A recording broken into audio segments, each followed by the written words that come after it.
Hello friends, आज हम शुरू कर रहे हैं 10th क्लास का चैप्टर इलेक्ट्रिसिटी। इस वीडियो में हम पूरे चैप्टर को कवर करेंगे। तो स्टार्ट करते हैं। सबसे पहली टर्म है charge. It is something due to electrical forces exerted. ये कोई ऐसी चीज़ है जिसकी वजह से इलेक्ट्रिकल फोर्स एक्सर्ट हुआ करती है, या इसे ऐसे भी समझ सकते हैं, it is the property of a body. ये बॉडी की प्रॉपर्टी है due to which body exerts electrical force, जिसकी वजह से बॉडी इलेक्ट्रिकल फोर्स एक्सर्ट करेगी, लगाएगी। हमने ऑलरेडी पढ़ रखा है लगभग सभी ने कि हमारे पास दो तरह के चार्जेस हैं, एक पॉजिटिव चार्ज है और एक नेगेटिव चार्ज है। पॉजिटिव पॉजिटिव को रिपेल करता है, नेगेटिव नेगेटिव को रिपेल करता है, और पॉजिटिव नेगेटिव को अट्रैक्ट करता है। मतलब लाइक चार्जेस रिपेल और अनलाइक चार्जेस अट्रैक्ट। अब ये जो फोर्स लग रही है, फोर्स लगी क्यों? ये फोर्स लगी चार्ज की वजह से। इसका मतलब जो चार्ज है उसकी वजह से इलेक्ट्रिकल फोर्स लगती है बॉडीज पे। चार्ज को हम रिप्रेजेंट करते हैं क्यू से। हम समझेंगे कि चार्ज प्रोड्यूस कैसे होगा किसी बॉडी पे। तो सबसे पहले हमें पता होना चाहिए कि चार्ज दो तरह का होगा।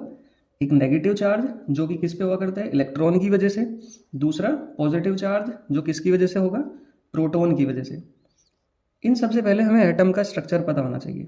सपोज ये कोई एटम है, एटम के अंदर ये न्यूक्लियस है, तो हमें पता होगा कि न्यूक्लियस के अंदर न्यूट्रॉन और प्रोटॉन होंगे, और न्यूक्लियस के बाहर इलेक्ट्रॉन्स उसके चारों तरफ चक्कर काट रहे हैं सेल्स के अंदर।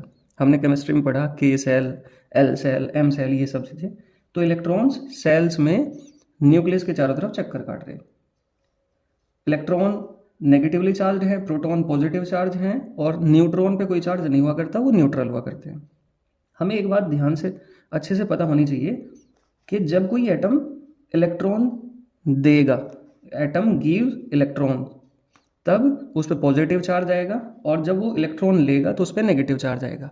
अब ऐसा क्यों है, एक एग्जाम्पल से समझते हैं। मान लिया मेरे पास एक सोडियम का एटम है, सोडियम है मेरे पास, सोडियम का सिंबल है Na, इसका एटॉमिक नंबर है 11। एटॉमिक नंबर का मतलब कितने इलेक्ट्रॉन या कितने प्रोटॉन होंगे। ध्यान रखेंगे कि इलेक्ट्रॉन और प्रोटॉन इक्वल हुआ करते हैं एटम के अंदर। इसका मतलब इलेक्ट्रॉन कितने हैं इसके पास, 11, और प्रोटॉन कितने हैं इसके पास, 11। अगर ये एक इलेक्ट्रॉन डोनेट कर दे, अगर इसने क्या कर दिया, एक इलेक्ट्रॉन डोनेट कर दिया, ठीक है, तो इसके पास इलेक्ट्रॉन कितने बचेंगे, इलेक्ट्रॉन बचेंगे इसके पास 10, और प्रोटॉन कितने हो जाएंगे, 11। तो टोटल नेगेटिव चार्ज तो है 10 यूनिट, और पॉजिटिव चार्ज है कितना, 11 यूनिट। तो बचेगा क्या, बचेगा इसके पास 1 यूनिट पॉजिटिव चार्ज। तो इस पर कैसा चार्ज आ जाएगा, पॉजिटिव चार्ज आ जाएगा। मतलब इलेक्ट्रॉन दिए तो कैसा चार्ज आ गया, पॉजिटिव चार्ज आ गया। वहीं अगर हम एग्जांपल लें क्लोरीन का, क्लोरीन का एटॉमिक नंबर कितना है, 17। तो इसका मतलब इसके पास 17 इलेक्ट्रॉन है, और प्रोटॉन कितने हैं, वो भी 17 है। अगर इलेक्ट्रॉन इसने ले लिया एक, अगर इसने एक इलेक्ट्रॉन ले लिया, तो इसके पास इलेक्ट्रॉन कितने हो जाएंगे, 18, और प्रोटॉन कितने हो जाएंगे, प्रोटॉन तो 17 ही रहेंगे। तो इसके पास नेगेटिव चार्ज ज़्यादा हो गया 18 यूनिट, और पॉजिटिव चार्ज कितना रहा, 17 यूनिट। इसका मतलब इस पर कैसा चार्ज बचेगा, 1 यूनिट नेगेटिव चार्ज। तो इस पर कैसा चार्ज आ जाएगा, नेगेटिव चार्ज आ जाएगा। तो अगर इलेक्ट्रॉन लिए तो कैसा चार्ज आया, नेगेटिव, और अगर इलेक्ट्रॉन दिए तो कैसा चार्ज आया, पॉजिटिव। तो ये ध्यान रखेंगे। इसी तरह से बॉडी इस पर चार्ज आया करता है। जब भी कोई बॉडी इलेक्ट्रॉन देगी तो उस पर पॉजिटिव चार्ज आ जाएगा, और जब इलेक्ट्रॉन लेगी तो उस पर कैसा चार्ज आ जाएगा, नेगेटिव। समझ सकते हैं कि इलेक्ट्रॉन देने से कैसा चार्ज आएगा, पॉजिटिव चार्ज आएगा, और इलेक्ट्रॉन लेने से नेगेटिव चार्ज आ जाएगा, क्योंकि इलेक्ट्रॉन पे खुद नेगेटिव चार्ज है।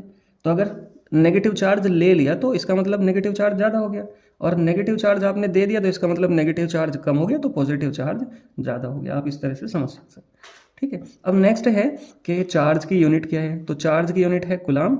कूलाम एक साइंटिस्ट का नाम है जिसने चार्जेस के बीच में फोर्स कैलकुलेट करी थी। आप 12th क्लास में से डिटेल से पढ़ेंगे। तो यहाँ हम याद रखेंगे कि चार्ज की यूनिट क्या है, कूलाम। हमें पता होना चाहिए कि एक इलेक्ट्रॉन या प्रोटॉन पे कितना चार्ज होगा, उसकी वैल्यू होगी 1.6 × 10⁻⁻⁻19 कूलाम। इलेक्ट्रॉन पे नेगेटिव होगा और प्रोटॉन पे इतना ही होगा लेकिन पॉजिटिव चार्ज होगा। नेक्स्ट टर्म है क्वांटाइजेशन ऑफ चार्ज। क्वांटाइजेशन का मतलब क्या है, ये जितनी देखने में खतरनाक लग रही है एक्चुअल में इतनी खतरनाक है नहीं। क्वांटाइजेशन का मतलब ये है कि आपके पास मान लिया कोई बड़ा चार्ज है, इलेक्ट्रॉन से ज़्यादा चार्ज है, तो क्वांटाइजेशन में ये कहा गया कि every charge is the integral, integral मतलब integer, multiple of charge of electron. कि अगर आपके पास कोई चार्ज है ना, तो वो इलेक्ट्रॉन के चार्ज का कुछ गुना होगा, और ये कुछ जो है ये इंटीजर है, मतलब 2 गुना, 5 गुना, 4 गुना, 10 गुना, 20 गुना। ऐसे नहीं हो सकता कि भाई इलेक्ट्रॉन के चार्ज का 2.5 गुना हो, पॉइंटों में नहीं हो सकता। मैंने कहा ना कि इंटीग्रल मल्टीपल, इंटीग्रल मतलब इंटीजर, तो वो इंटीजर होगा, डेसिमल नंबर नहीं होगा। तो यहाँ n जो है ये इंटीजर है, ठीक है। और E क्या है? E है charge of electron, charge of electron. और Q क्या है? Q है कोई भी चार्ज, एनी चार्ज। तो इससे एक काफ़ी अच्छा क्वेश्चन बनता है कि how many electrons are there in 1 coulomb charge. 1 coulomb charge के अंदर कितने इलेक्ट्रॉन्स होंगे? तो हमें चार्ज कितना दिया हुआ? 1 कूलम, और हमारे से क्या पूछा हुआ कि कितने इलेक्ट्रॉन होंगे। तो मैं इसे फॉर्मूले का अप्लाई कर सकता हूँ, Q is equal to n e. तो n की वैल्यू अगर मुझे निकालनी हो तो n इज इक्वल टू होगा, ये E इधर मल्टीप्लाई में तो डिवाइड में आ जाएगा। Q की वैल्यू कितनी है? 1 कूलम। और इलेक्ट्रॉन का चार्ज कितना हुआ करता है? 1.6। ये आपको अच्छे से याद हो जाना चाहिए, 1.6 इंटू 10⁻⁻⁹ कुलाम। तो कुलाम से तो कुलाम कट गया। अब 10⁻⁻⁹ है, ऊपर जाके 10⁻+19 बन जाएंगी, अपॉन में 1.6। तो n इज इक्वल टू, इसमें से हम एक पावर कम कर देंगे, तो 10 इंटू 10⁻18 अपॉन 1.6। पॉइंट हटाएंगे तो एक जीरो और ऊपर चली जाएगी, और जब हम 16 से 100 को डिवाइड करेंगे तो ये बनेगा 6.25 इंटू 10⁻18। इतने इलेक्ट्रॉन्स होंगे। मतलब एक कूलम चार्ज भी काफ़ी बड़ा चार्ज है, जिसमें कितने हैं? 6.25 इंटू 10⁻18 इलेक्ट्रॉन्स हैं, ध्यान रखेंगे, ठीक है। इसका मतलब एक कूलम चार्ज बहुत ज़्यादा इलेक्ट्रॉन से मिलकर बनता है। मान लिया एक बॉडी है जिसके पास 200 इलेक्ट्रॉन्स उसने लिए।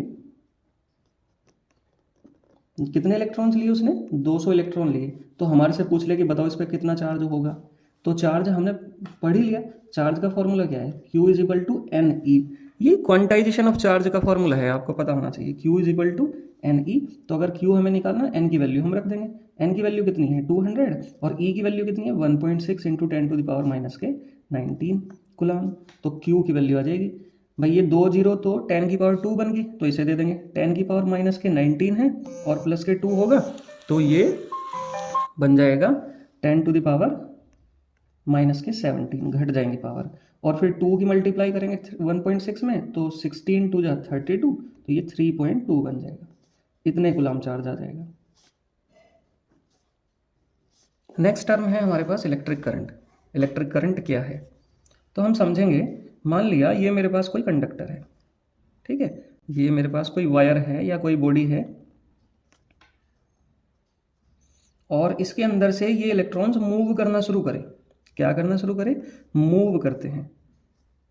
मान लिया इधर मैंने पॉजिटिव टर्मिनल से कनेक्ट किया इसे, बैटरी वायर को, और इधर मैंने नेगेटिव टर्मिनल से, क्योंकि इलेक्ट्रॉन पे कैसा चार्ज है? नेगेटिव चार्ज है, तो वो किसकी तरफ जाएंगे? पॉजिटिव टर्मिनल की तरफ जाएंगे। तो जब ये इलेक्ट्रॉन्स मूव करते हैं तो इसका मतलब चार्ज मूव करता है। तो चार्ज मूव करने से बनेगा करंट। आप ध्यान रखेंगे कि अगर चार्ज मूव नहीं करता तो करंट का कोई एग्जिस्टेंस है ही नहीं। चार्ज के मूव करने से करंट का एग्जिस्टेंस है, ठीक है। इसकी डेफिनेशन क्या है? इसकी डेफिनेशन बहुत आसान है। इलेक्ट्रिक करंट की डेफिनेशन है कि 1 सेकंड में कितना चार्ज मूव किया उसे हम बोलते हैं electric current. It is the flow, ये फ्लो है, of charge in 1 second. 1 second, 1 second में कितना चार्ज फ्लो हुआ उसे बोलते हैं हम इलेक्ट्रिक करंट। इसे रिप्रेजेंट करते हैं आई से, रिप्रेजेंटेड विद कैपिटल आई से हम इसे रिप्रेजेंट करते हैं। अब इसका अगर फॉर्मूला बनाना हो तो फॉर्मूला कैसे बनाएंगे? मान लिया ये तो हमने बात करी 1 सेकेंड की, भाई 1 सेकेंड में जितना चार्ज फ्लो होगा उसे हम बोल देंगे इलेक्ट्रिक करंट। हमने जब कैलकुलेशन करी कोई, तो हमें पता लगा कि भाई टी सेकेंड के अंदर, टी मतलब टाइम, टी सेकेंड के अंदर क्यू चार्ज फ्लो हो गया। कितना? क्यू। तो 1 सेकेंड में कितना फ्लो होगा? तो यूनिटरी मेथड है सिंपल, भाई टी में क्यू फ्लो हुआ तो 1 में कितना होगा? Q upon T. इधर से डिवाइड में चला जाएगा 1 के लिए निकालने के लिए। अब 1 सेकेंड में इतना चार्ज फ्लो हुआ, और जो 1 सेकेंड का चार्ज है उसी तो हम क्या बोलते हैं? करंट। तो I is equal to Q upon T. तो ये करंट का फॉर्मूला बन गया। चार्ज की यूनिट क्या है? चार्ज की यूनिट है कूलम, और करंट की, टाइम की यूनिट क्या है? टाइम की यूनिट है सेकेंड।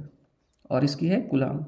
लेकिन करंट की क्या यूनिट है? करंट की यूनिट है एम्पियर। करंट की यूनिट क्या है? एम्पियर। तो आपसे पूछा जा सकता है कि एम्पियर किसके इक्विवेलेंट है? तो एम्पियर किसके इक्विवेलेंट है? कूलाम अपॉन सेकंड, इसके इक्विवेलेंट है।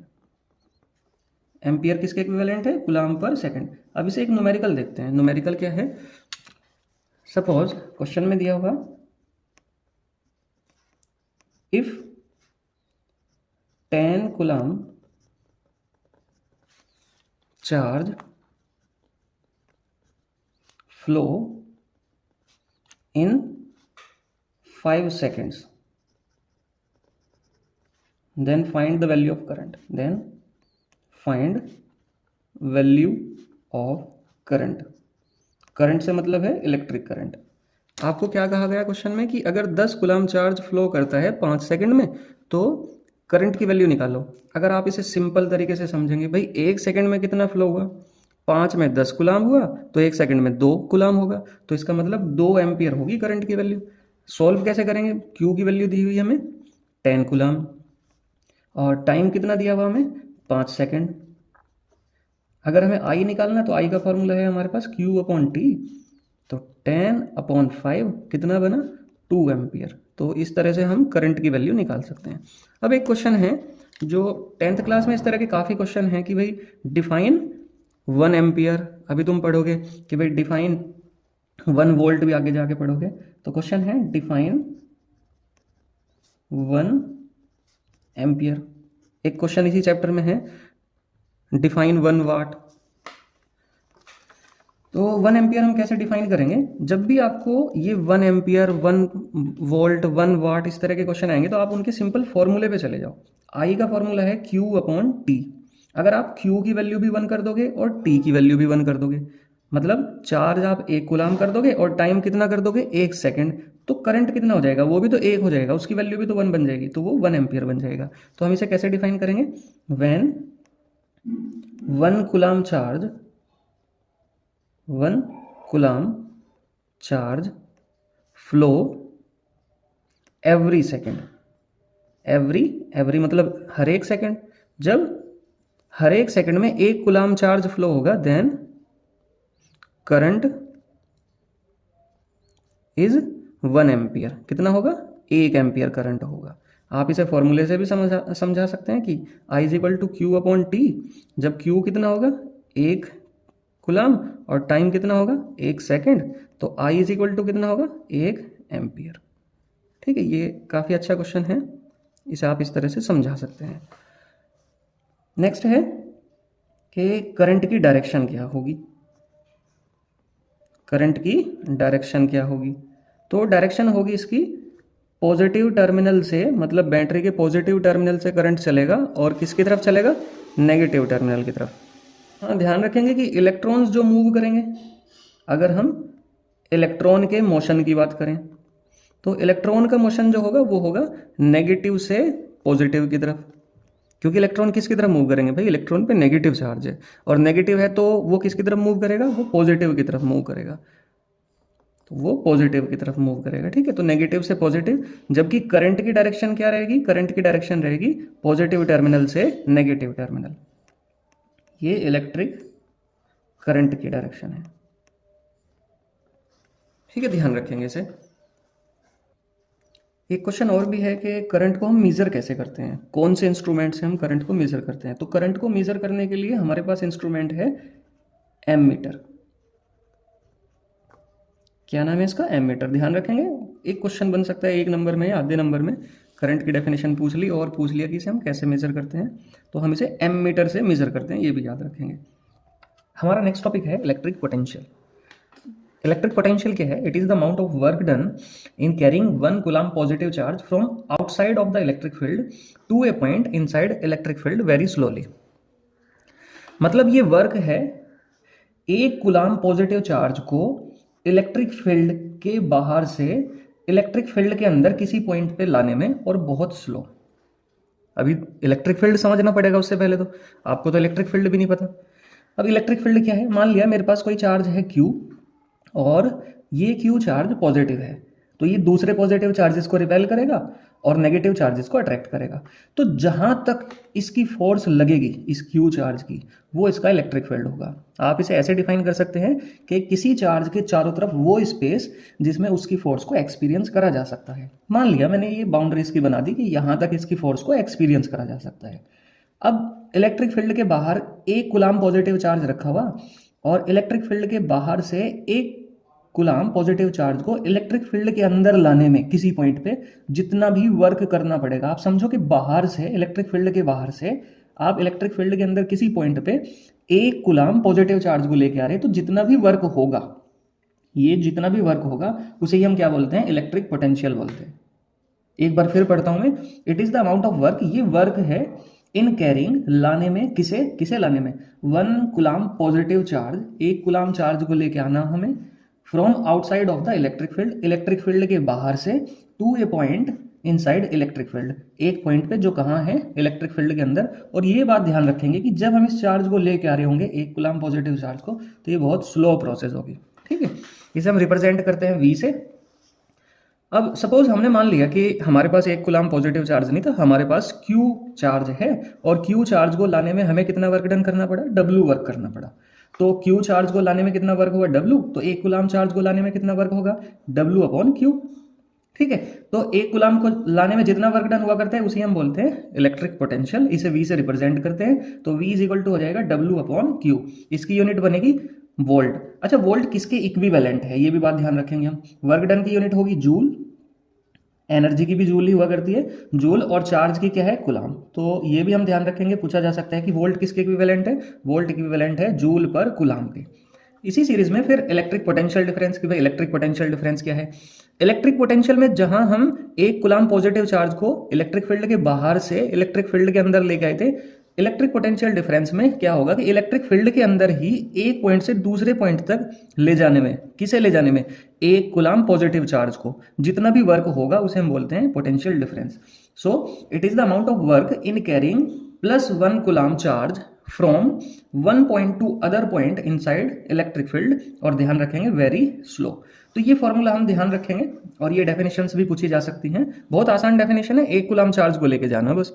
कहाँ से, अगर पोटेंशियल में है तो फिर outside of the electric field से इलेक्ट्रिक फील्ड के अंदर, और अगर पोटेंशियल डिफरेंस है तो इलेक्ट्रिक फील्ड के अंदर ही एक पॉइंट से दूसरे पॉइंट तक लेके जाना, किसे, 1 कूलाम पॉजिटिव चार्ज को। तो ये इसकी डेफिनेशन है। नेक्स्ट है इंस्ट्रूमेंट। इंस्ट्रूमेंट कौन सा है जिससे हम पोटेंशियल डिफरेंस को मेजर करते हैं, वो है वोल्टमीटर। ध्यान रखेंगे V इसका सिंबल है, अगर सिंबल बनाएंगे तो ऐसे वोल्टमीटर को हम रिप्रेजेंट करेंगे सर्किट के अंदर। क्वेश्चन है कि डिफाइन 1 वोल्ट, काफी बार ये क्वेश्चन पूछा जाता है, आसान क्वेश्चन है। भाई पोटेंशियल डिफरेंस या इलेक्ट्रिक पोटेंशियल का मेरे पास फॉर्मूला है V is equal to W upon Q। तो अगर मैं W मतलब वर्क डन को 1 जूल कर दूं, भाई वर्क डन या एनर्जी की यूनिट क्या है, जूल है, तो 1 जूल कर दिया, और चार्ज को मैंने 1 कूलाम कर दिया, तब आप V की वैल्यू देखो, 1 अपॉन 1 कितना हो जाएगा, 1 वोल्ट। सो पोटेंशियल डिफरेंस कितना हो जाएगा, पोटेंशियल डिफरेंस मेरे पास 1 वोल्ट हो जाएगा। और 1 वोल्ट होगा कब, जब 1 जूल एनर्जी खर्च होगी या 1 जूल वर्क डन होगा, किसे लाने में, 1 कूलाम चार्ज को लाने में। तो हम 1 वोल्ट को कैसे डिफाइन करेंगे, it is the if 1 coulomb charge is brought, अगर 1 कूलाम चार्ज लाया जाता है एंड वर्क इज 1 जूल, और वर्क कितना है 1 जूल, तब पोटेंशियल डिफरेंस कितना होगा, 1 वोल्ट होगा। अच्छा, सीबीएसई प्रीवियस ईयर से मैंने क्वेश्चन लिया है कि how much energy is given to every coulomb of the charge passing through 6 volt battery. मतलब आपको दिया हुआ है कि एक बैटरी है जो 6 वोल्ट की है, और उससे हर एक कूलाम चार्ज को पास कराने में कितनी एनर्जी खर्च होगी, ये हमें सॉल्व करना है। तो हमें क्या गिवन है, हमें V गिवन है, V कितना है 6 वोल्ट, चार्ज कितना है, चार्ज है एवरी मतलब हर एक कूलाम को, तो 1 कूलाम हो गया। और हमारे से पूछा हुआ कि एनर्जी कितनी खर्च होगी, मतलब वर्क कितना होगा, ये हमें निकालना। हमें पता है कि V is equal to W upon Q, तो यहां से अगर मैं W की वैल्यू निकालूंगा तो Q इधर डिवाइड में इधर मल्टीप्लाई में चला जाएगा, V की वैल्यू कितनी दे रखी है 6 है, और चार्ज की वैल्यू कितनी है 1, तो 6। अब एनर्जी या वर्क की यूनिट क्या होगी, जूल, तो इसका मतलब हर एक कूलाम चार्ज को बैटरी से पास कराने में कितनी एनर्जी चाहिएगी, ये चाहिएगी 6 जूल एनर्जी। तो आप इसे सोल्व कर सकते हैं, इस तरह के क्वेश्चन सीबीएसई बोर्ड्स में आए हुए हैं। अब नेक्स्ट हमारे पास टर्म है इलेक्ट्रिक सर्किट। इलेक्ट्रिक सर्किट क्या है, तो सर्किट एक ऐसा रास्ता है जिसके अंदर से करंट फ्लो करेगा। जब हम बोलते हैं कि करंट फ्लो करेगा तो एग्जैक्टली टर्म होनी चाहिए कि चार्ज फ्लो करेगा, क्योंकि आफ्टर ऑल फ्लो करता है चार्ज, इलेक्ट्रॉन्स फ्लो करते हैं, इलेक्ट्रॉन्स चलेंगे नेगेटिव टर्मिनल से और घूम के कहाँ आएंगे, पॉजिटिव टर्मिनल पे। और करंट की डायरेक्शन कौन सी मानी जाएगी, करंट की डायरेक्शन मानी जाएगी पॉजिटिव से नेगेटिव। तो ये वो रास्ता है जिससे चार्ज फ्लो करेगा, और चार्ज तभी फ्लो करेगा जब वो एक कंप्लीट नेटवर्क होगा। ध्यान रखना, अगर उसमें कहीं ब्रेक है तो चार्ज फ्लो नहीं करेगा। ऐसे सर्किट को बोलेंगे हम ओपन सर्किट। जो अगर ब्रेक है, अगर वो क्लोज है और चार्ज मूव कर सकता है, उसे हम बोलते हैं close circuit. After all circuit क्या है, सर्किट है चार्ज के फ्लो होने का रास्ता। तो जैसे डेफिनेशन में लिखा हुआ है, it is the continuous, continuous मतलब लगातार, कंडक्टिंग पाथ, कंडक्टिंग होना चाहिए क्योंकि तभी तो चार्ज चलेगा। भाई कंडक्टर कौन है, कंडक्टर वो हैं जिनके अंदर से चार्ज चल सकता है। इंसुलेटर कौन है, जिनके अंदर से चार्ज नहीं चल सकता। तो अगर नहीं चल, हमने इंसुलेटर यूज कर लिया तो फिर तो कोई मतलब ही नहीं रहा सर्किट का, क्योंकि चार्ज चल ही नहीं पाने का। तो ये कंडक्टिंग भी होना चाहिए, कंडक्टिंग पाथ, पाथ मतलब रास्ता, through which electric current flows. एक ऐसा कंडक्टिंग पाथ जिसके अंदर से इलेक्ट्रिक करंट फ्लो करता होगा, उसे हम बोलेंगे इलेक्ट्रिकल सर्किट। तो इलेक्ट्रिकल सर्किट में हमारी सारी चीज़ें आएंगी, बैटरी भी आएगी, वायर भी आएगा, स्विचेस भी आएंगे, बल्ब भी आएंगी, रेजिस्टेंसेज भी आएंगी। और जब रेजिस्टेंस बोलते हैं तो रेजिस्टेंस का मतलब है आपके घर में जितने भी इलेक्ट्रिकल अप्लायंसेज हैं, मतलब चाहे वो फ्रिज हो, टीवी हो, बल्ब हो, टोस्टर हो, कुछ भी हो जो बिजली से चलने वाली चीज़ें हैं, वो सब रेजिस्टेंस का ही काम करती हैं। ठीक है, अब हमारे यहाँ पे सिंबल्स हैं। सिंबल्स हम कौन कौन से यूज़ करते हैं, तो सिंबल्स आप लोगों को सभी को पता, क्योंकि अब तक सभी ने पढ़ लिए हैं। एक बार तो ये चैप्टर लगभग लगभग पढ़ ही लिया होगा, रिवीजन के लिए से पढ़ रहे होंगे। ये बैटरी का सिंबल हो गया, ये रेजिस्टेंस का सिंबल हो गया, मोटे मोटे से मैं बता दे रहा हूँ। ये रेजिस्टेंस का सिंबल हो गया, ये एमीटर, ए लिखा हुआ तो एमीटर का सिंबल है, ये वोल्ट मीटर का सिंबल है, ये की का सिंबल हो गया। ये अगर इसके अंदर बिंदी नहीं लगी हुई तो ये ओपन की है, और अगर आपने इसके अंदर एक ऐसे इसे क्लोज कर दिया तो ये क्लोज की है। ये क्या है, वोल्ट मीटर, ये एमीटर,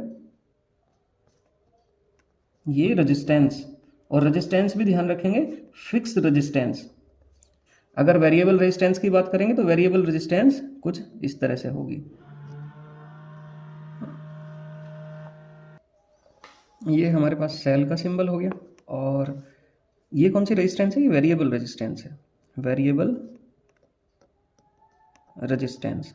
ठीक है, और अगर मुझे बैटरी बनानी हो तो बैटरी का सिंबल क्या होगा, बैटरी का सिंबल होगा मेरे पास, ये होगा बैटरी का सिंबल। ठीक है, ये पॉजिटिव टर्मिनल, ये नेगेटिव टर्मिनल, मतलब कई सारी सेल से मिलके एक बैटरी बनती है। ये बात हम ध्यान रखेंगे। हमारा नेक्स्ट टॉपिक है ओम्स लॉ। ओम्स लॉ काफ़ी इंपॉर्टेंट टॉपिक है 10th क्लास के लिए, बहुत ज़्यादा इंपॉर्टेंट टॉपिक है। तो ओम्स लॉ देखते हैं।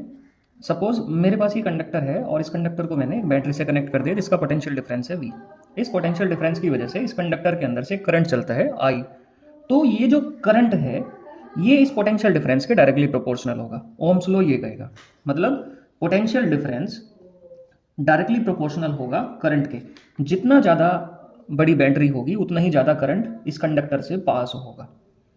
ये ओम्स लॉ है, मतलब पोटेंशियल डिफरेंस डायरेक्टली प्रोपोर्शनल है करंट के। लेकिन यहीं पे ये एक गलती हो जाती है हमारे से, जब हम केवल इसे इतना ही पढ़ते हैं, और वो क्या है कि हम इसमें कंडीशन नहीं पढ़ते कि इसमें कंडीशन क्या एसोसिएट है। ये बात ठीक है कि भाई पोटेंशियल डिफरेंस करंट के डायरेक्टली प्रोपोर्शनल है, लेकिन कंडीशन क्या है, कंडीशन है कि टेम्परेचर कॉन्स्टेंट रहना चाहिए। और दूसरा, आप बीच में कंडक्टर नहीं बदल सकते। मान लिया आपने कंडक्टर ही बदल दिया, तब आप ये थोड़ी कहेंगे कि पोटेंशियल डिफरेंस डायरेक्टली प्रोपोर्शनल है करंट के, तब वैलिडेट नहीं होगा ये। तो ये केवल तभी तक वैलिड है, ये जो रूल है कि भाई V directly proportional to I, जब तक टेम्परेचर और कंडक्टर दोनों कॉन्स्टेंट रहने वाले। ठीक है, तो ओम्स लॉ है कि V डायरेक्टली प्रोपोर्शनल है I के, मतलब पोटेंशियल डिफरेंस डायरेक्टली प्रोपोर्शनल है करंट के, लेकिन in given conditions, in conditions के अंदर। ठीक है, अगर आप प्रोपोर्शनैलिटी हटाएंगे तो प्रोपोर्शनैलिटी हटाने पे एक कांस्टेंट लगाना पड़ेगा, उस कांस्टेंट को हम बोलते हैं R। अच्छा, डायरेक्टली प्रोपोर्शनल का मतलब क्या है, हो सकता है कि कुछ बच्चों को ये भी ना पता हो। तो डायरेक्टली प्रोपोर्शनल का मतलब है कि जैसे जैसे पोटेंशियल डिफरेंस बढ़ाएंगे, मतलब जैसे जैसे ये बैटरी बड़ी होती जाएगी, ऐसे ऐसे ही करंट भी बढ़ता चला जाएगा। मतलब अगर आपने पोटेंशियल डिफरेंस को 2 गुना कर दिया तो करंट की वैल्यू भी 2 गुना हो जाएगी। अगर आपने बैटरी के वोल्टेज हाफ कर दिए तो करंट की वैल्यू भी हाफ हो जाएगी। डायरेक्टली प्रोपोर्शनल का मतलब ये है कि जिस रेशो में ये वाली क्वांटिटी चेंज होगी, उसी रेशो में ये वाली क्वांटिटी भी चेंज हो जाएगी। अगर मैं आर की वैल्यू यहाँ से निकालता हूँ तो आर आएगा V अपॉन आई। अब कुछ बच्चे सोच सकते हैं कि भाई आर की वैल्यू तो V और I पे डिपेंड करती है, कि भाई पोटेंशियल डिफरेंस और करंट पे आर की वैल्यू डिपेंड करती है, जबकि ऐसा नहीं है। ठीक है, क्यों? क्योंकि आर कंडक्टर की रेजिस्टेंस है। अब सबसे पहले तो हमें ये पता होना चाहिए कि रेजिस्टेंस का क्या मतलब है। तो हम रेजिस्टेंस पढ़ते हैं। रेजिस्टेंस क्या है?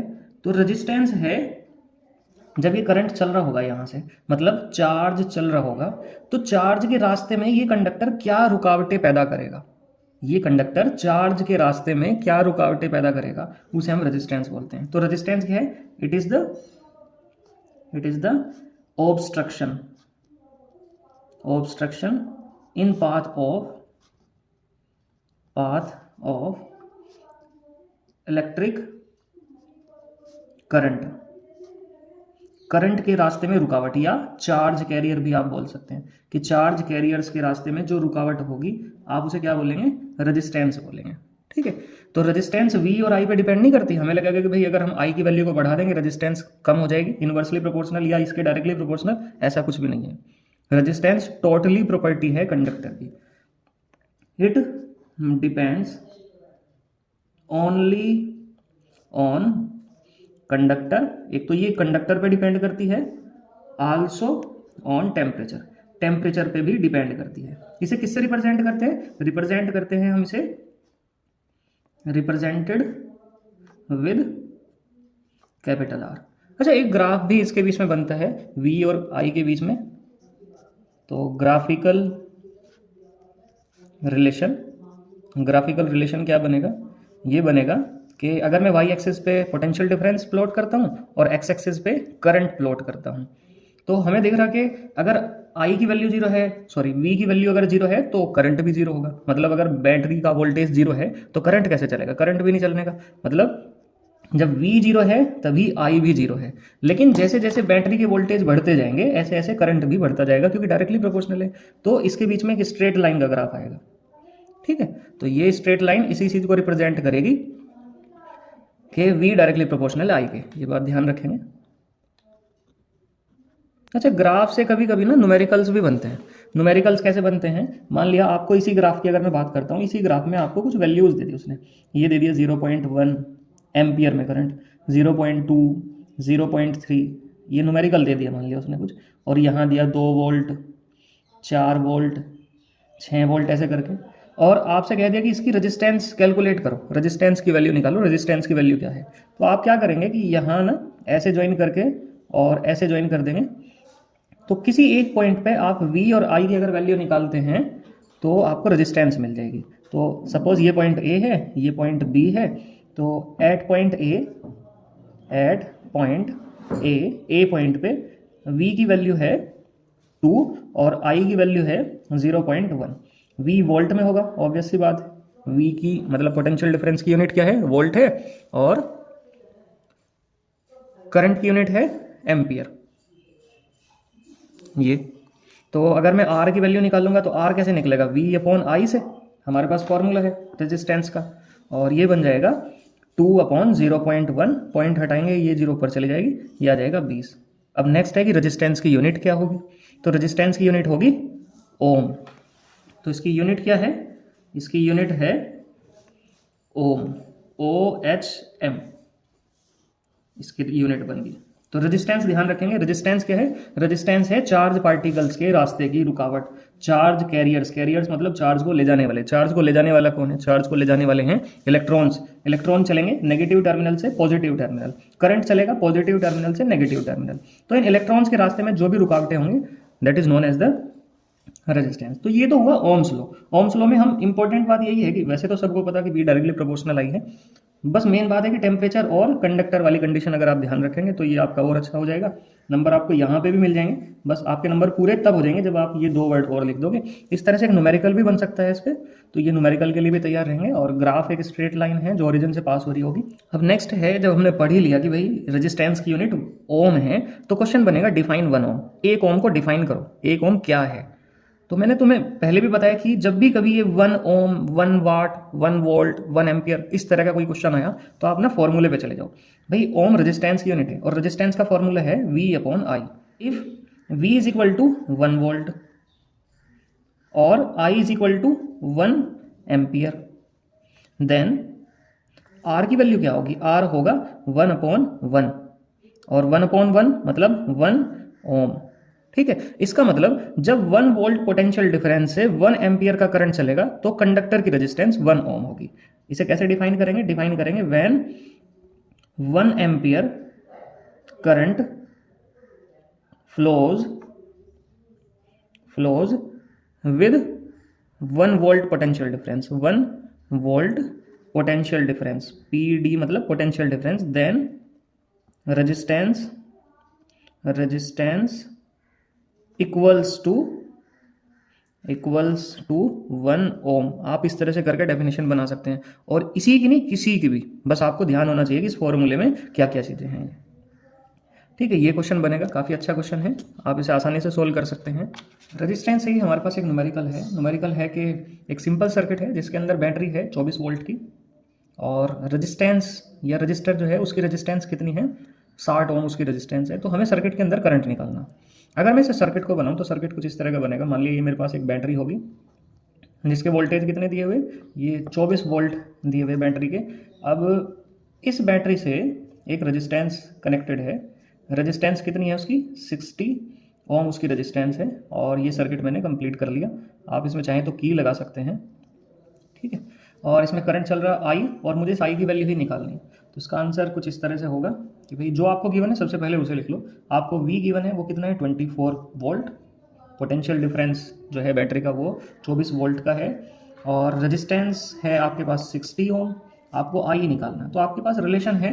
रिलेशन क्या है भाई, since V is equal to IR, तो I अगर आप निकालना चाहेंगे तो ये बन जाएगा V/R, और V की वैल्यू आपको दे रखी है कितनी, 24 अपॉन R है आपका 60। तो I इज इक्वल टू, आप इसे 6 से डिवाइड करेंगे तो ये बन जाएगा 6 10 जा और 6 4 जा, तो 0.4 एम्पियर। इस तरह से आप करंट की वैल्यू निकाल सकते हैं। नेक्स्ट टॉपिक है फैक्टर्स अफेक्टिंग द रेजिस्टेंस, मतलब किसी कंडक्टर की रेजिस्टेंस को कौन कौन से फैक्टर्स अफेक्ट करते हैं। और मेरे पास एक कंडक्टर है जिसकी लेंथ है L, area of cross section है A, और मैंने इसे एक बैटरी से कनेक्ट किया हुआ जिसका पॉजिटिव टर्मिनल इधर है और नेगेटिव टर्मिनल इधर है। सबसे पहले समझना होगा कि रेजिस्टेंस क्या है। तो रेजिस्टेंस है चार्ज पार्टिकल के रास्ते में रुकावट। जो चार्ज पार्टिकल इसके अंदर चल रहे होंगे उनके रास्ते में जो भी रुकावट होगी वो रेजिस्टेंस होगी। अब चल कौन रहा होगा, चल रहा होगा इलेक्ट्रॉन्स। तो इलेक्ट्रॉन्स किस तरफ चलेंगे, पॉजिटिव टर्मिनल की तरफ, तो इनके रास्ते में रुकावट रेजिस्टेंस। तो हमें समझना पड़ेगा कि जितनी ज़्यादा इस कंडक्टर की लेंथ होगी उतना ही इस इलेक्ट्रॉन के रास्ते में रुकावट आएंगी।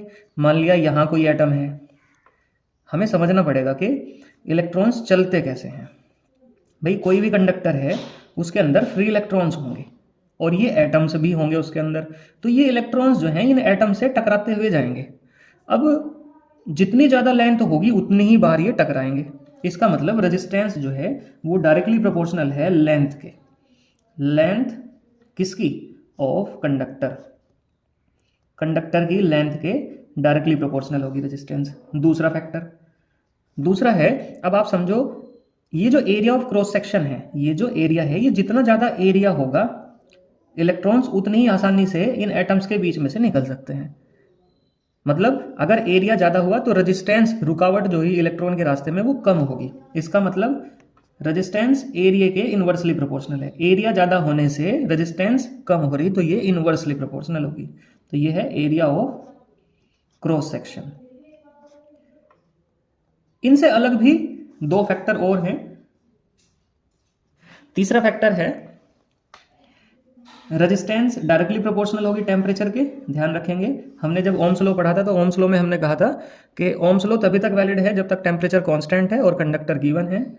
तो इसका मतलब टेम्परेचर का भी कोई इफेक्ट पड़ता होगा।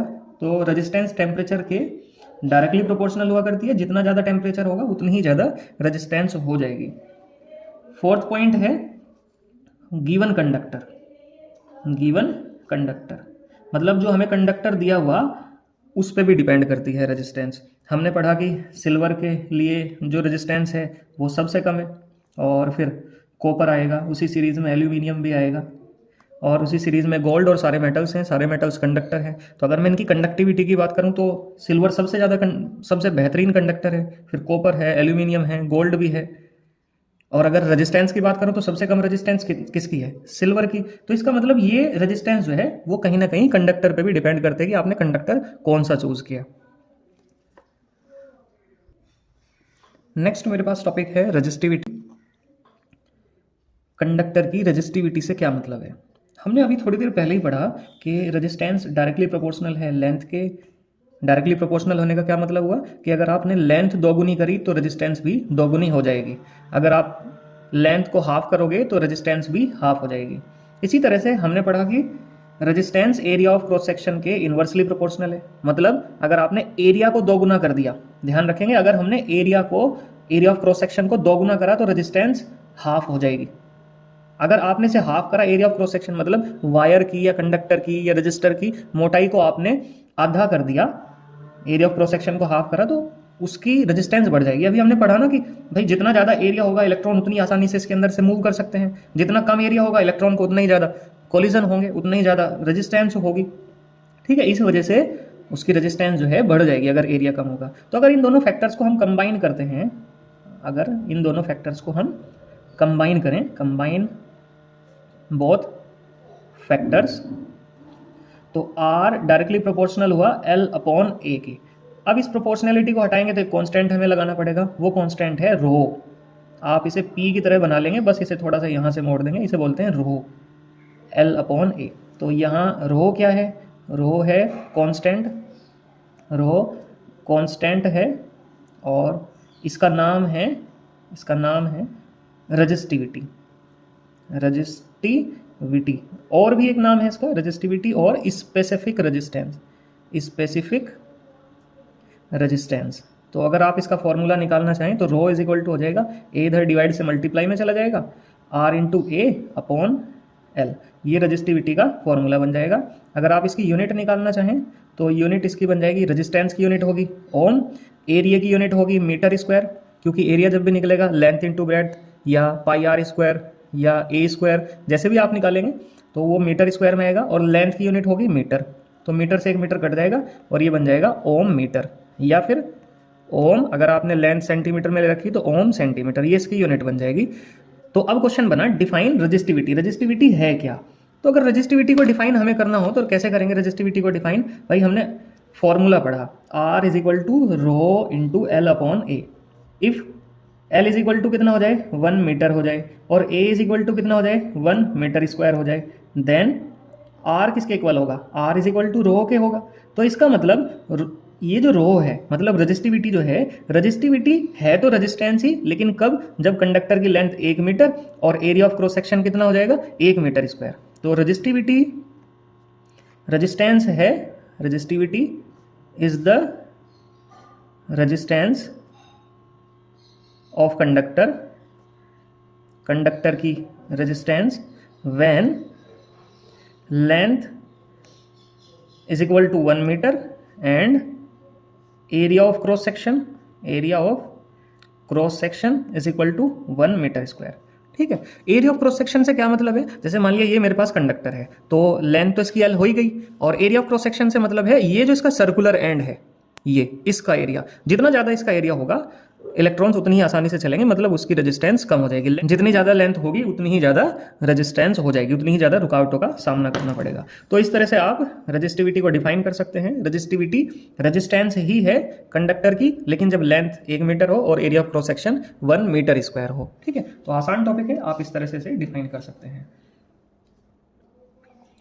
अच्छा, एक बात और है कि रेजिस्टिविटी को कौन कौन से फैक्टर अफेक्ट करेंगे? तो फैक्टर्स अफेक्टिंग,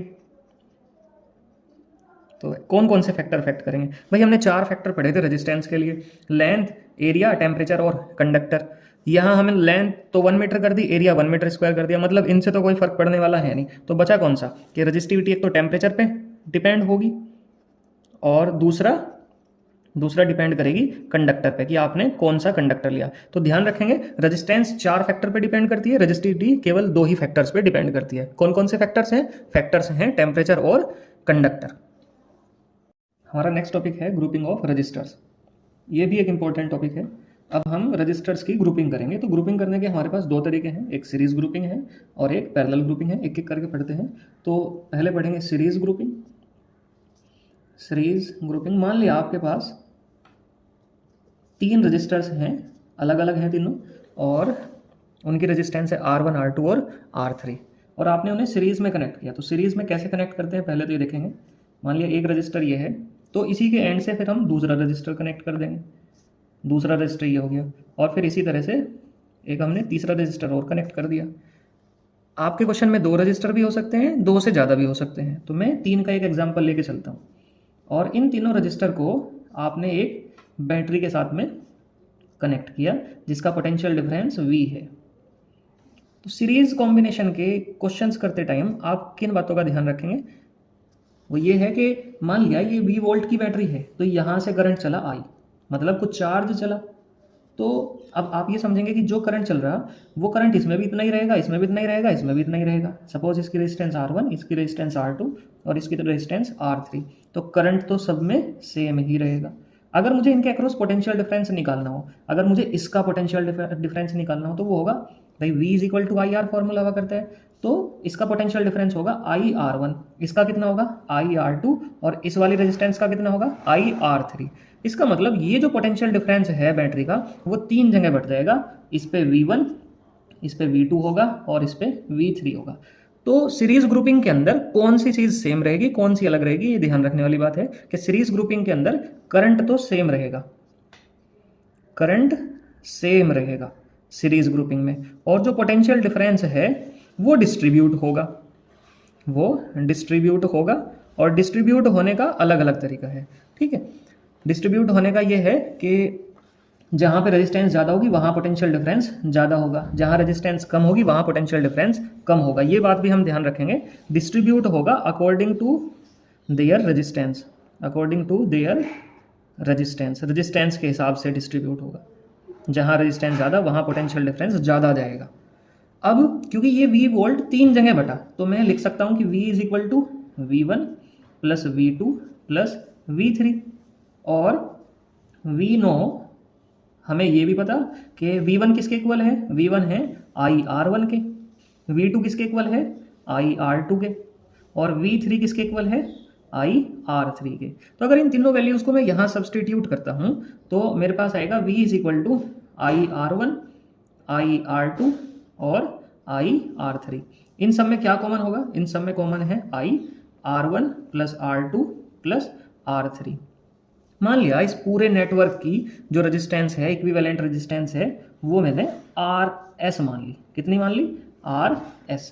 तो उसके अंदर से भी इतना ही करंट जाता, तो मैं उसे लिख सकता हूँ IRS is equal to IR1 plus R2 plus R3। तो I से तो I कट जाएगा, और RS इज इक्वल टू कितना बनेगा? RS इज इक्वल टू बनेगा मेरे पास, RS इज इक्वल टू होगा R1 plus R2 plus R3। इसका मतलब सीरीज ग्रुपिंग के अंदर रेजिस्टेंस सीधे सीधे जुड़ती चली जाएगी।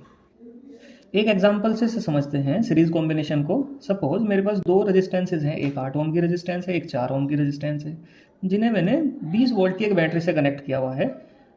अब मुझे क्या कैलकुलेट करना है? मुझे कैलकुलेट करना है कि इस सीरीज ग्रुपिंग के अंदर कितना करंट चल रहा है। दूसरा मुझे निकालना है कि 8 ओम के अक्रॉस और 4 ओम के अक्रॉस पोटेंशियल डिफरेंस कितना है। तो सबसे पहले मैं कैलकुलेट करूँगा कि टोटल रेजिस्टेंस क्या है। तो टोटल रेजिस्टेंस कितनी होगी? वो होगी R1 प्लस के R2, क्योंकि 2 रेजिस्टेंस हैं, दोनों ही किसमें है? सीरीज ग्रुपिंग के अंदर है। तो R1 कितना है? R1 है 8 और R2 कितना है? 4। तो कितनी होगी टोटल रेजिस्टेंस? 12 ओम।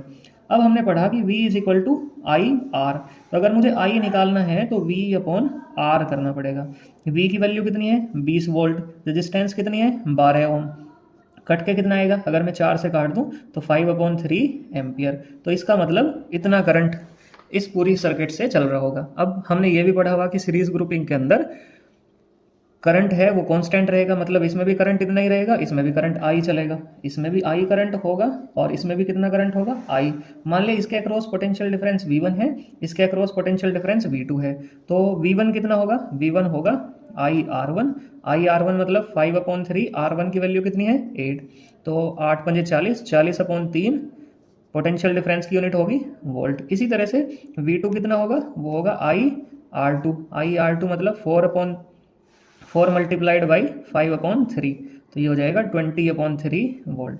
तो इस तरह से हम सीरीज ग्रुपिंग की प्रॉब्लम्स को सॉल्व कर सकते हैं। नेक्स्ट है पैरेलल ग्रुपिंग। अब हम रेजिस्टेंस की पैरेलल ग्रुपिंग करेंगे। तो पैरेलल ग्रुपिंग में हम करते क्या है कि जितने भी रजिस्टर्स हैं हमारे पास, उनके एक एंड को हम एक पॉइंट पे कनेक्ट कर लेंगे और दूसरे एंड्स को हम दूसरे पॉइंट पे। सपोज ये मेरे पास कुछ रजिस्टेंसेज हैं, ठीक है, ये R1 हो गया, ये R2 हो गया दूसरी रेजिस्टेंस, और ये तीसरी रेजिस्टेंस R3। तो एक एंड को तो मैंने एक पॉइंट पे सबको कनेक्ट कर लिया, और इसी तरह से दूसरे पॉइंट पे हमने दूसरे एंड्स को कनेक्ट कर लिया। तो ये जो ग्रुपिंग हुई है रेजिस्टेंस की, ये पैरेलल ग्रुपिंग होगी, ठीक है। तो मान लिया ये रेजिस्टेंस R1 है, ये रेजिस्टेंस R2 है, ये रेजिस्टेंस R3 है, और इन तीनों रेजिस्टेंस को मैंने एक बैटरी से कनेक्ट कर लिया। बैटरी का जो पोटेंशियल डिफरेंस है वो मैंने V एज्यूम कर लिया, और इसमें जो करंट चलेगा यहाँ से वो सपोज I है, पोटेंशियल डिफरेंस V है। तो इस तरह से करंट जाएगा। अब करंट के पास जाने के तीन रास्ते हैं, एक रास्ता करंट के पास ये है, एक रास्ता ये है, और एक रास्ता ये है। अब क्योंकि रेजिस्टेंस तीनों ब्रांच की अलग अलग है, तो करंट जो जाएगा वो अलग अलग जाएगा। सपोज यहाँ करंट I1 जाएगा, यहाँ करंट I2 और यहाँ I3, तीन पार्ट में डिवाइड हो जाएगा I करंट जो है।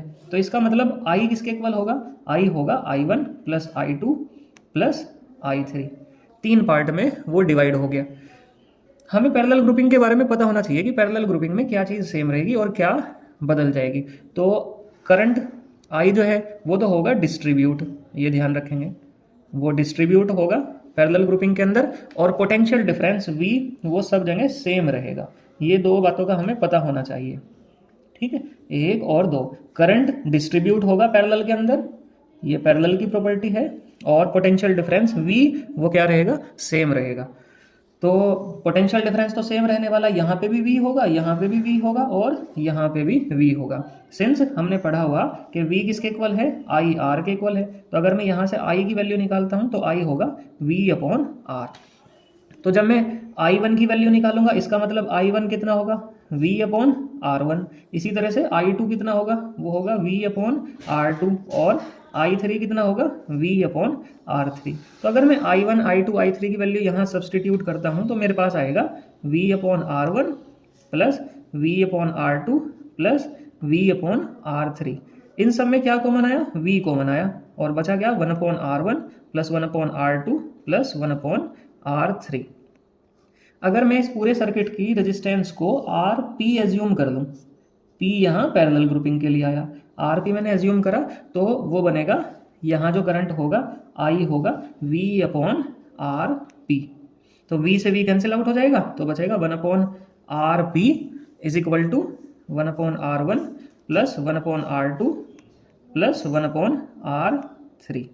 तो इस तरह से मैं पैरेलल ग्रुपिंग की टोटल रेजिस्टेंस को कैलकुलेट कर सकता हूँ, ठीक है।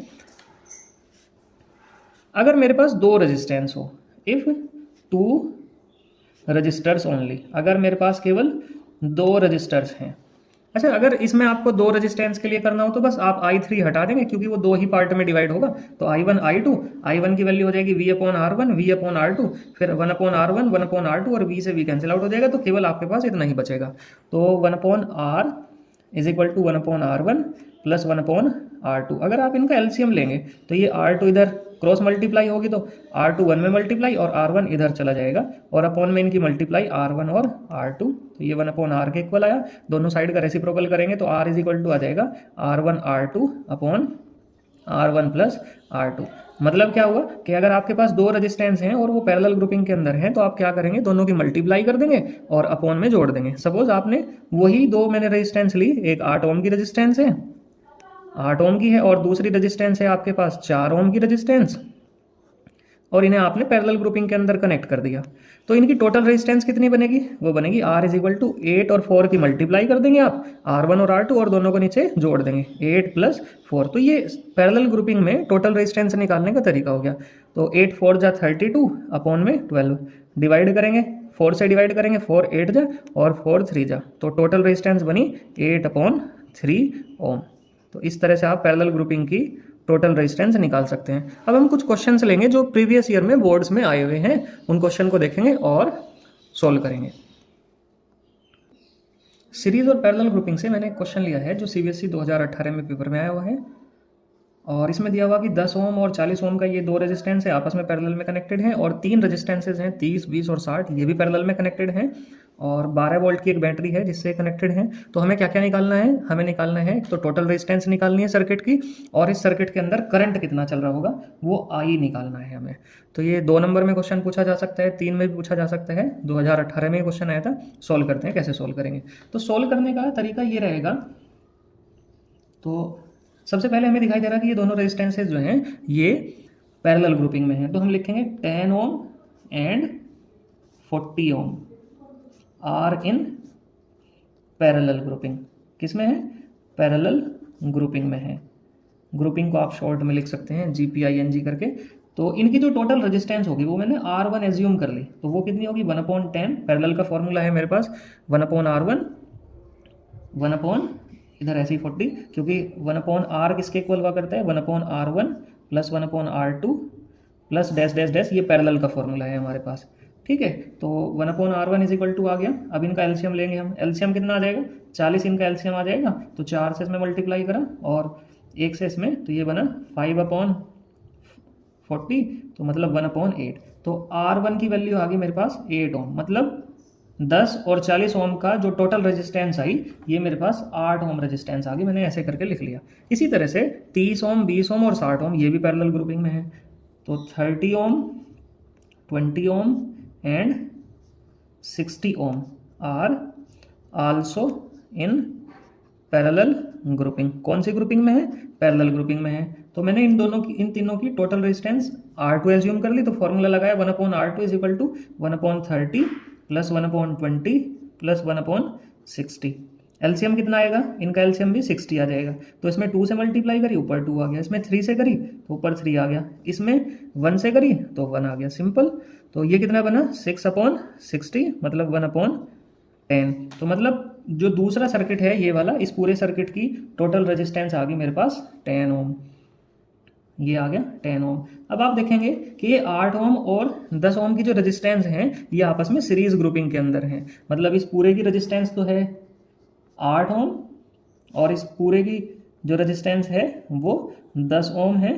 तो ये दोनों जो हैं R1 and R2 are in series grouping. कौन सी ग्रुपिंग में है? सीरीज ग्रुपिंग में। तो टोटल रेजिस्टेंस अगर मैंने R एज्यूम कर ली, कितनी टोटल रेजिस्टेंस अगर मैं R एज्यूम करता हूं तो वो होगा R1 + R2, क्योंकि सीरीज के लिए तो डायरेक्ट फॉर्मूला है। तो R1 + R2 मतलब 8 ओम + 10 ओम, कितना हो गया? 18 ओम इसकी पूरे की रेजिस्टेंस आ जाएगी। तो पहले पार्ट जो हमारे से पूछा हुआ था कि भाई total resistance of the circuit, वो तो आ गई 18 ओम। नाउ सेकंड पार्ट के लिए हम कैसे करेंगे? तो ये तो हो गया हमारे फर्स्ट पार्ट का सॉल्यूशन। सेकंड पार्ट का सॉल्यूशन कैसे करेंगे? क्योंकि V is equal to IR के इक्वल है, तो अगर मुझे I निकालना हो तो V/R, और V कितना है? V है हमारे पास 12 वोल्ट, और R कितना आया? 18 आया। तो ऐसे काटेंगे तो 2/3, तो 2/3 एम्पियर। डेसिमल की जब तक जरूरत ना हो तब तक आप डेसिमल में आंसर को ना लाएं, फ्रैक्शंस की फॉर्म में आप लिखें तो ज़्यादा अच्छा है। तो ये इस तरह से हम क्वेश्चन को सॉल्व कर सकते हैं।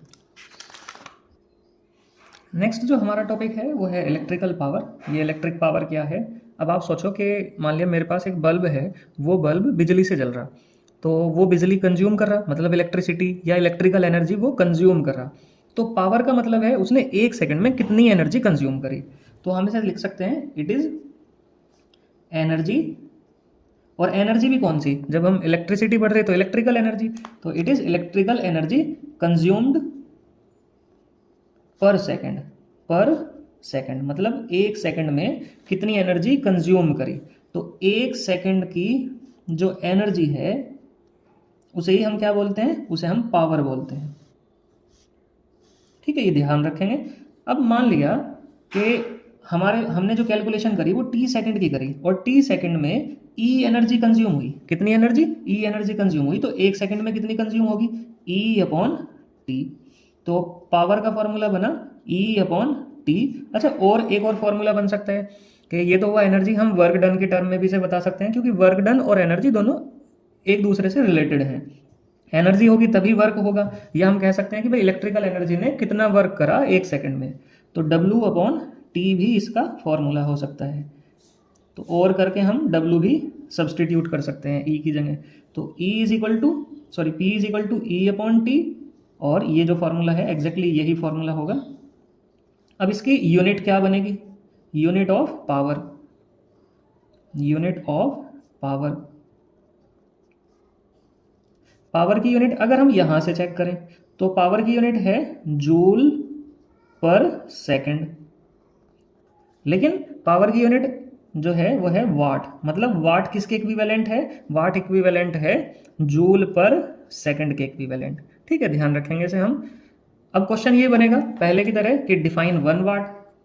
डिफाइन 1 वाट, 1 वाट को आप कैसे डिफाइन करोगे? तो मैं फिर इसी तरह से बताऊंगा कि भाई हमने फॉर्मूले पे जाना। सबसे पहले P is equal to W upon T है या E अपॉन टी है।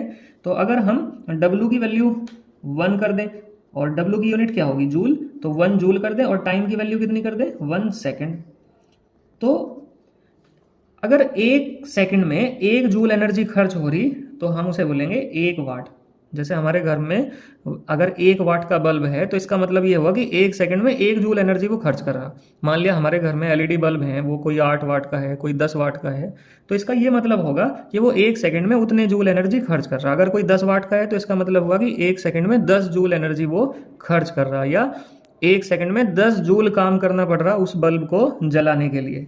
ठीक है, तो if 1 joule energy is consumed मतलब यूज करी जा रही every second, then power is 1 watt. Power कितनी होगी? 1 वाट होगी। तो आप इसे इस तरह से डिफाइन कर सकते हैं। अच्छा, पावर का एक और रिलेशन भी हम डिड्यूस कर सकते हैं, हमने पढ़ा है ऑलरेडी। वी नो दैट के V इज इक्वल टू, हमने पढ़ा W अपॉन Q, ऐसा कुछ पढ़ा था हमने। ठीक है, और तो यहाँ से W की वैल्यू कितनी बनी? W की वैल्यू बनी VQ। ठीक है, हमने ये पढ़ा हुआ। हमने ये भी पढ़ा कि I is equal to Q upon T। I का फॉर्मूला पढ़ा था, तो Q की वैल्यू कितनी आ गई? IT। अगर मैं इस वाली वैल्यू को यहाँ सब्सटीट्यूट कर दूं तो W इज इक्वल टू बन जाएगा मेरे पास VIT। ये किसका फॉर्मूला बन गया? W का। तो अगर मुझे पावर का फॉर्मूला निकालना हो तो पावर कैसे निकलेगी? भाई पावर है W अपॉन टी। पावर किसके इक्वल है? W अपॉन टी के। तो W की जगह में क्या रख दूंगा? VIT upon T. टी से टी कैंसिल आउट हो जाएगा, तो पावर बन जाएगा VI। V क्या है? V है वोल्टेज, और I क्या है? I है करंट।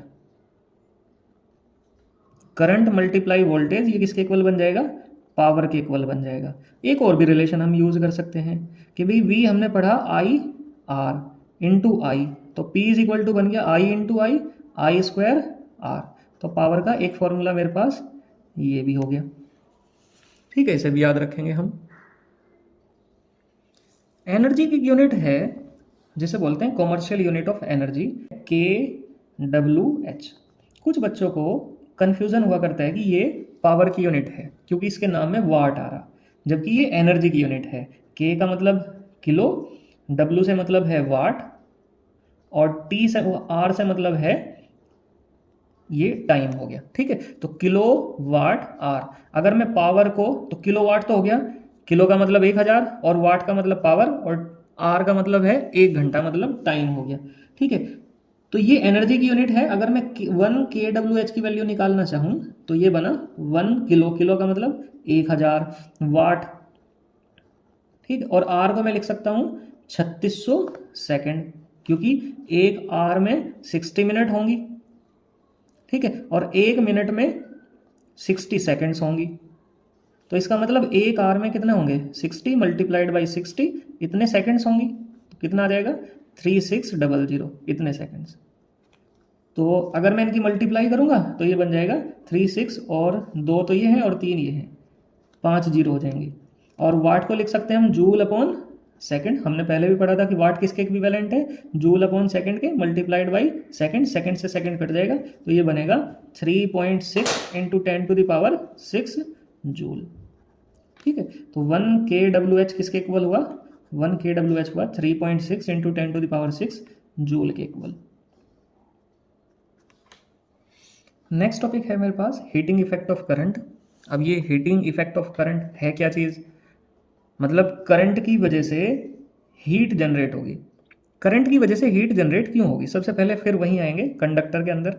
सपोज मेरे पास ये कंडक्टर है, ठीक है, इस कंडक्टर के अंदर से इलेक्ट्रॉन्स को जाना, मान लिया ये इलेक्ट्रॉन है और इसे पॉजिटिव टर्मिनल की तरफ जाना। बीच में क्या है, बीच में एटम्स भी होंगे उस कंडक्टर के। तो ये इलेक्ट्रॉन कभी इससे टकराएगा, फिर इससे टकराया, फिर इधर की तरफ गया, ऐसे टकराया, फिर इधर टकराया, ऐसे टकराया। तो जब ये कोलिजन फेस कर रहा होगा तो कोलिजन फेस करते टाइम ये जितनी बार भी टकराएगा उतनी ज़्यादा हीट जनरेट होगी। ये एक आप अपनी लाइफ के एग्जांपल से समझ सकते हैं। मान लिया ये इलेक्ट्रॉन की जगह आप हैं और आपको इस गली में से जाना और आप बार बार आपकी टक्कर लगती जा रही। मान लिया आप बाइक पे हैं, कभी इससे टकराए कभी इससे टकराए, तो जब आप टकराएंगे तो कुछ तो गर्मा गर्मी होगी कि भाई तूने ऐसे क्यों टक्कर मार दी मेरे, या जो भी खैर बात है, तो वो हीट जनरेट होगी। तो ये जो कॉलिजन्स हैं इनकी वजह से हीट जनरेट हो रही। मेन कॉन्सेप्ट हमारा ये है कि इलेक्ट्रॉन जो है बहुत आसानी से पॉजिटिव टर्मिनल तक नहीं पहुंचता, उसे बहुत सारे कॉलिजन्स फेस करने पड़ते हैं पॉजिटिव टर्मिनल पर पहुंचने से पहले। तो वही हीट हमें कैलकुलेट करनी। तो एक साइंटिस्ट थे जूल ने बताया था कि हम हीट को कैसे कैलकुलेट करेंगे, तो जिसे हम बोलते हैं Joule's heating effect. Joule's heating effect उन्होंने बताया था कि भाई जो हीट है जो इसके अंदर जनरेट होगी वो डायरेक्टली प्रोपोर्शनल होगी इसके अंदर से जो करंट पास हो रहा है उसके स्क्वायर के, डायरेक्टली प्रोपोर्शनल होगी रेजिस्टेंस के। अब सीधी सी बात है कि कितनी हीट जनरेट होगी, हम एक आइडिया लगाएंगे। जितनी ज़्यादा रेजिस्टेंस होगी, जितनी ज़्यादा रुकावट होगी, इसका मतलब इलेक्ट्रॉन्स को उतनी ही ज़्यादा कोलिजन फेस करने पड़ेंगे। उतने ज़्यादा कोलिजन होंगे तो उतनी ज़्यादा हीट जनरेट होगी। तो इसका मतलब रेजिस्टेंस जितनी ज़्यादा होगी उतनी ज़्यादा हीट प्रोड्यूस होगी। एक तो डायरेक्टली प्रोपोर्शनल ही हो गया। अब जितने ज़्यादा इलेक्ट्रॉन्स जाएंगे फिर संभावित है कि उतने ज़्यादा कोलिजन्स भी होंगे। भाई जितने ज़्यादा इलेक्ट्रॉन जाएंगे उतनी ज़्यादा कोलिजन, तो इसका मतलब करंट के डायरेक्टली प्रोपोर्शनल, करंट के स्क्वायर के, और टाइम का भी, जितने ज़्यादा टाइम तक कोलिजन होंगे उतनी ज़्यादा हीट प्रोड्यूस होगी। तो हीट 3 फैक्टर्स पे डिपेंड करेगी, एक तो करंट के स्क्वायर के, रेजिस्टेंस के और टाइम, इन तीनों के डायरेक्टली प्रोपोर्शनल होगी। अगर इन तीनों फैक्टर्स को हम कंबाइन करते हैं तो मेरे पास रिलेशन बनेगा H directly proportional to I² RT। Proportionality हटाएंगे तो एक कॉन्स्टेंट आएगा K I² RT, और K की वैल्यू हुआ करती है 1। तो अगर K की वैल्यू 1 है तो H इज इक्वल टू कितना आ जाएगा मेरे पास, ये आएगा I² RT। तो ये हीट का फॉर्मूला बन गया। इसी फॉर्मूले को हम डिड्यूस कर सकते हैं और भी फॉर्म में, क्योंकि H is equal to I² RT है तो I को मैं 2 बार लिख सकता हूं। ठीक, तो H इज इक्वल टू बना मेरे पास, I इंटू R को क्या लिख सकता हूं मैं, V, तो IVT या VIT करके भी हम इसे लिख सकते हैं। तो एक फॉर्मूला ये बन जाएगा, एक बन जाएगा मेरे पास ये। तो 2 रिलेशंस हैं जिससे मैं हीट को कैलकुलेट कर सकता हूं। इस चैप्टर से जुड़े हुए जितने भी क्वेश्चंस हैं प्रीवियस ईयर वाले, उसे मैं नेक्स्ट वीडियो में कवर करूंगा। हीटिंग इफेक्ट की कुछ एप्लीकेशंस भी हैं। कौन कौन सी एप्लीकेशंस हैं, मान लिया आपके पास टोस्टर है, गीजर है, रूम हीटर है, या केटल है, आयरन है, ये सब जितनी भी चीज़ें हैं ये इसी पे काम करती हैं। इवन आपका जो बल्ब था पहले वो कांच वाला, LED तो गर्म नहीं हुआ करती, जो बल्ब था उसमें भी हीटिंग इफेक्ट का ही था। हीटर था आपका, उसमें भी करंट का ही हीटिंग इफेक्ट को आप यूज़ करते थे।